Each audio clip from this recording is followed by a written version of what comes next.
Hello everyone and welcome back to the Great Book of Grudges. My name is Nathan and we're back with another Total War Warhammer video. At the time of posting this video, Creative Assembly have released a blog in regards to Warhammer 3, and of course they've given creators like myself a little bit of early access so we can go over such details with yourselves. Let's read over some of these paragraphs and look at the artwork as there is a lot to discuss. Welcome back to TotalWar.com. Today we're giving you some information about what you will see next for Total War Warhammer 3. Rather than leave you in silence and fury, we wanted to tell you that we're taking a break from Warhammer 3 news over the course of the next month or so. No major trailers, no feature reveals, no screenshots or concept art as we prepare for the next phase of communication. Alright, so they're going on a small break as they prepare for the next phase. I'm assuming the next phase is gameplay reveals and actual in-game footage and stuff like that. It's the only thing that makes sense for me, but it's still rather strange as of course we've only really seen information on Kislev and Khorne. Let's move on to the next paragraph.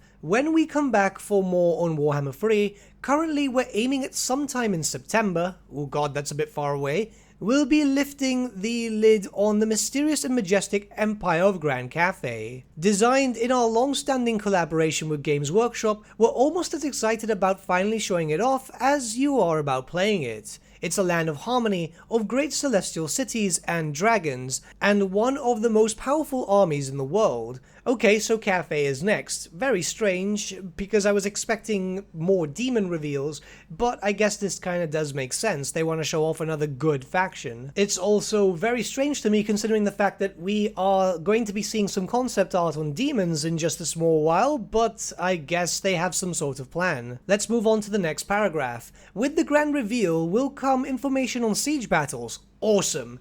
As the incredible power of the old world's largest empire must stand resolute against the tides of chaos, their great bastion holding firm. We will show you not only unique elements for Cathay, but also the general system changes that support every siege battle going forward. So Cathay is getting unique siege mechanics? Okay, pretty interesting. We're gonna have to wait and see for that though. And now the next two paragraphs. Beyond that, we will return to the realms of chaos to further introduce the violent antagonists of the Warhammer world, but then when it comes to the ruinous powers, why wait? Below you'll find some of the work we've been doing on the horrors that will crawl out of the Northern Waste and the Chaos Realms to feast on the emotions, knowledge and flesh of the mortal races. Whether you conquer your demons or lead them in Warhammer 3, each and every one of these monstrosities will become intimately familiar.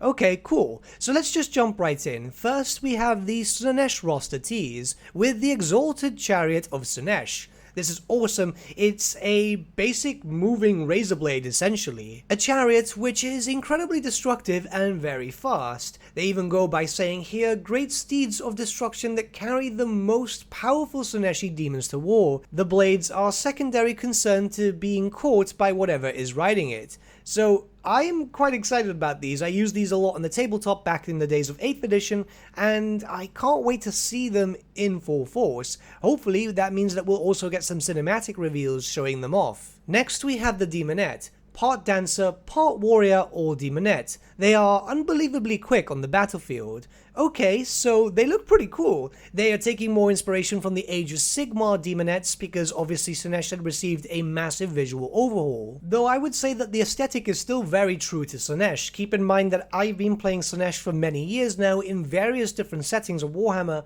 and I'd say it looks really good. I'm actually quite excited to see how they'll perform on the battlefield, but they've got more of a androgynous look, don't they? The style itself is pretty cool. I'm assuming that they'll be quite potent in melee combat and infantry units as they tend to be in the tabletop, but other than that they should be relatively squishy. I was hoping by now we'd have a full roster reveal, but it looks like we're gonna have to wait a while, though at least they've showcased stuff that I was hoping to see, and hopefully you guys too. Now let's move on to the Tzeentch roster tease. We've got the Herald of Tzeentch first. One of Tzeentch's most basic creatures, ascended far beyond its normal situation with a vast array of magic to back it up.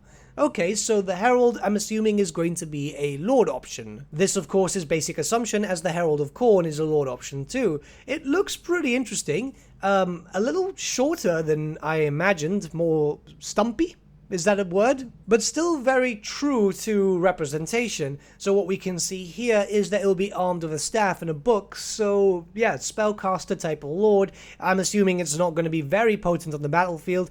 Maybe with a few different laws of magic, considering that it says a vast array of magic to back it up. It's the only thing that really makes sense to me, as it's going to need some extra damage to at least make it worth recruiting. Next we have the Soul Grinder of Tzeentch. So we're going to be seeing Soul Grinders for a lot of factions, I'm assuming, and it makes a lot of sense. Fallen demons of Tzeentch bound to a machine and sporting incredible long-range firepower. If memory serves, Creative Assembly had stated that the variant for Khorne would be more focused around melee combat, so it makes sense that Tzeentch would have some form of artillery base, or I'm guessing it's acting like artillery. Long-range firepower tells me that. And lastly, for teasers, we have the Nurgle roster tease. First we have the Rotfly, the flying corpse-consuming heralds of the Plague God. So as explained in my roster prediction video, these are monstrous cavalry units. They are the mounts for usually Chaos Warriors, Chaos Lords, and even Plague Bearers. Extremely durable, but a little slow, though their flying capabilities made them quite fast too, so we're gonna have to wait and see how Creative Assembly interpret this model into this monster. It would be curious if they decide to add a monstrous version of this, and by that I mean no mount whatsoever, and would probably add some much needed fluff to the army. Obviously Creative Assembly are being really cryptic here with the news, as they're not really showing too much, though the sight of the Rotflies is obviously a welcome sight, as they were very popular in the tabletop back in the day, funny enough, so I'm assuming a lot of people are going to be quite happy. And lastly is the Nurglings, sneaky poisonous offspring of Grandfather Nurgle. They look absolutely adorable, and I really do hope that they bring in sassy Nurgling some way, shape or form, though I'm a little bit curious about this, as of course, what does this actually mean?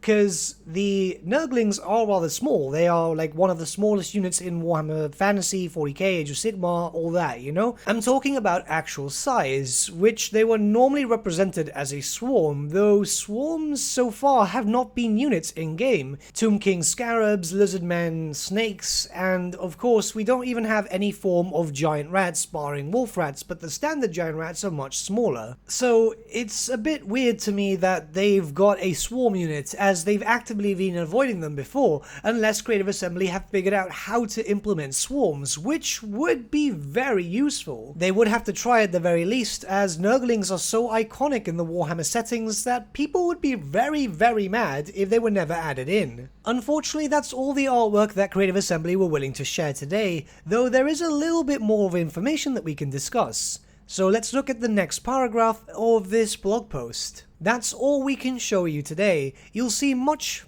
more about these units in their usual roster reveals further down the line. Okay, so we're expecting what, September at this point? Though that was dedicated to Cathay as they confirmed, so possibly a little later? Either way, let's carry on. Shortly after we come back, we'll also be fulfilling your hunger for the early adopter bonus with news of what that will contain. Further still, well, I'm sure we can dig something out to keep the hype train moving, and we've got some major surprises that we very much doubt you are going to see coming. So in regards to the whole hunger situation, I guess that pretty much confirms Ogre Kingdoms, though we were pretty much all expecting that anyway. We'll have a little video further down the line to discuss what this may mean, and let's just keep moving on. There's something here which is very strange to me, that they want to keep the hype train moving, and apparently they've got some major surprises that they want to dig out. I'm not too sure what this could be. We're already expecting all the demon rosters, we're expecting Cathay, we're expecting the Ogre Kingdoms. What else could they have? I really doubt that we're going to be getting the Chaos Dwarfs at the exact same time. Creative Assembly do like being cryptic, though I guess many of the fanbase is feeling a little bit like they're not getting enough information, to be honest, myself included. Let's move on to the next paragraph. Warhammer 3 is a massive game, much of which we're still to show, not just in terms of the continued support that we plan to do far into the future with DLC and FLC. Okay, so they've got a lot of stuff planned out, it seems. But also in day one minor system reworks and features that we haven't even mentioned yet. Things like diplomacy upgrades, UI upgrades, tutorial improvements, and much more. Diplomacy upgrades, yes. Okay, let's hope that we can actually get something pretty good out of this, as diplomacy in Warhammer 3, well, let's just be very honest, it kinda sucks. The tutorial could do with a better overhaul system, the UI too. We're gonna have to wait and see what they have planned, and let's hope that we're not gonna have to wait too long. Lastly, there's something really curious here. In the meantime, Warhammer 3 isn't the only thing we have in development. Keep an eye on our socials for some of that.